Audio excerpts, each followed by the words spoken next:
Hello বন্ধুরা, আশা করি তোমরা ভালো আছো এবং সুস্থ আছো।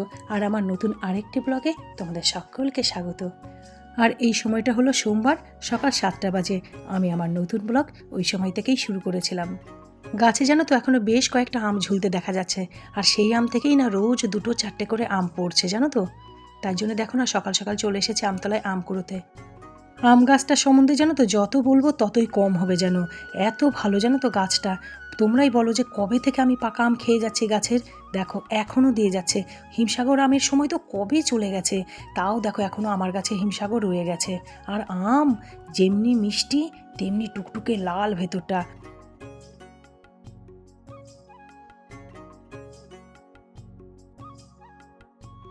আজ গাছ থেকে 4টে আম পেয়েছি, এর মধ্যে ভালো দেখে শক্ত দেখে একটা ঠাকুর ঘরের জন্য নিয়ে যাব, আর বাদ বাকি 3টে টিফিন খাওয়ার সময় কেটে নেব। সোনুমা কই অবচে বচে কই কই ও সোনা সোনা ওঠো ওঠো ওঠো দেখ টাকা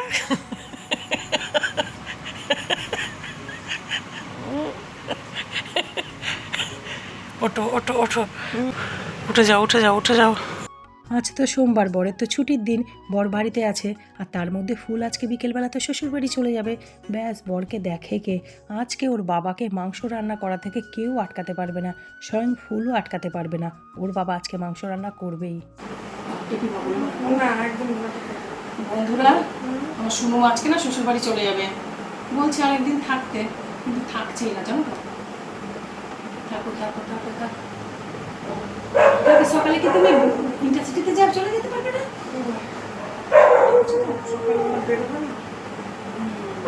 ঠিক আছে।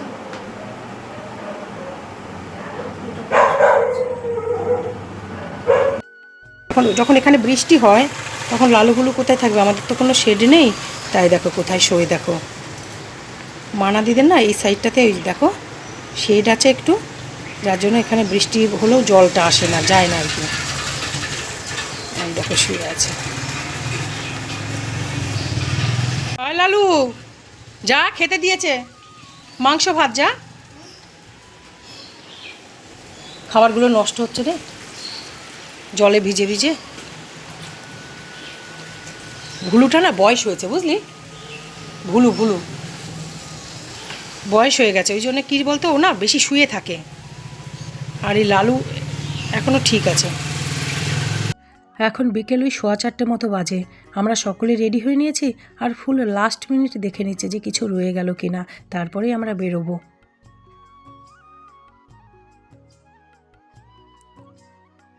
ফুলকে স্টেশনে ছাড়তে তো আমি যাবই, আর তাছাড়া ওর বাবা আজকে বাড়িতে আছে, ওর বাবা তো যাবেই। তবে আমাদের সাথে আজকে বিজয়ও যাচ্ছে। কি বলো তো, ওরা না ফুলকে ভীষণ ভালোবাসে একদম ছোটোবেলা থেকে, তাই জন্য বললো কাকু আমিও যাব চলো। ফুল তো ব্ল্যাক ডায়মন্ড ট্রেনটা ধরবে, যেটা আমরা সকলে সীতারামপুর থেকে উঠি, ফুলও ওঠে। কিন্তু আজকে জানো তো আমরা সীতারামপুর যাচ্ছি না, আজকে ওকে নিয়ে যাচ্ছি ডাইরেক্ট আসানসোল। তার কারণ হলো প্রসেনজিতের তো আজকেও ডিউটি আছে, ওর আজকে ডিউটি কমপ্লিট করে তারপর ছুটি। ও ওখানে চলে যাবে স্টেশনে, আর আমরা এখান থেকে ফুলকে নিয়ে স্টেশনে পৌঁছে যাব। লাভলি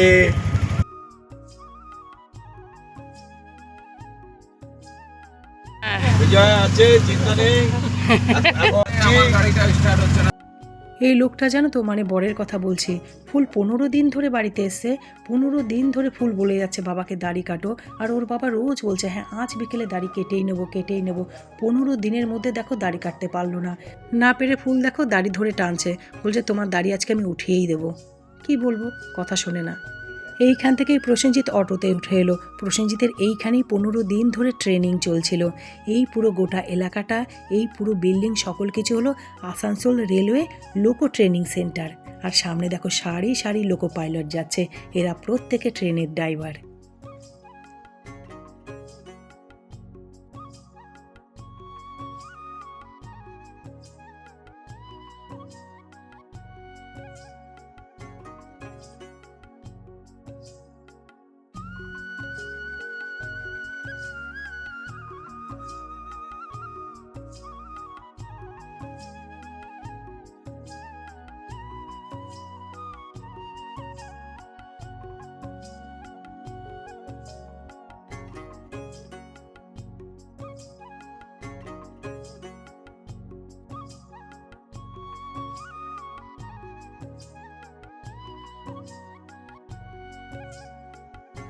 টুপিটা দিয়ে দেবেন আমাকে, নিয়ে যাবো। তোমার টুপির ভেতরের পাটটা প্রসেনজিতের খুব পছন্দ হয়েছে, টুপির ভেতরের পাটটা। আমরা স্টেশনে পৌঁছে গেছি, আর পৌঁছানোর ঠিক মিনিট 10 পরেই ট্রেনটা চলে এসছে। আর এইখানে প্রসেনজিৎকে না ভীষণ ক্লান্ত লাগছে। ক্লান্ত হবে না, কোন সকালে বেরিয়েছে ঘর থেকে।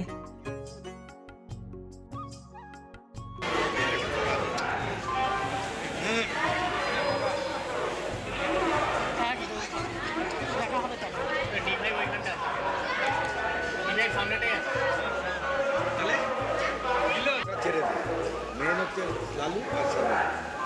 দুটো গায়ে উঠে যাচ্ছে।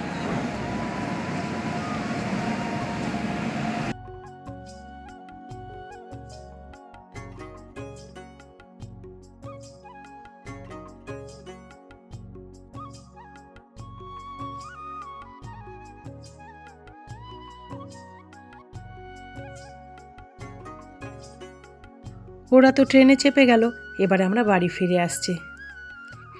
এই সময়টা জানো তো আমি কোনো কথা বলতে পারি না। ওকে ছেড়ে যখন আসি, ও যখন যায়, তখন একদম চুপ হয়ে যায়। কারণ কথা বলতে গেলেই তো মুশকিল, কথা বলতে গেলেই তো কথা আটকে আসবে, গলা আটকে আসবে।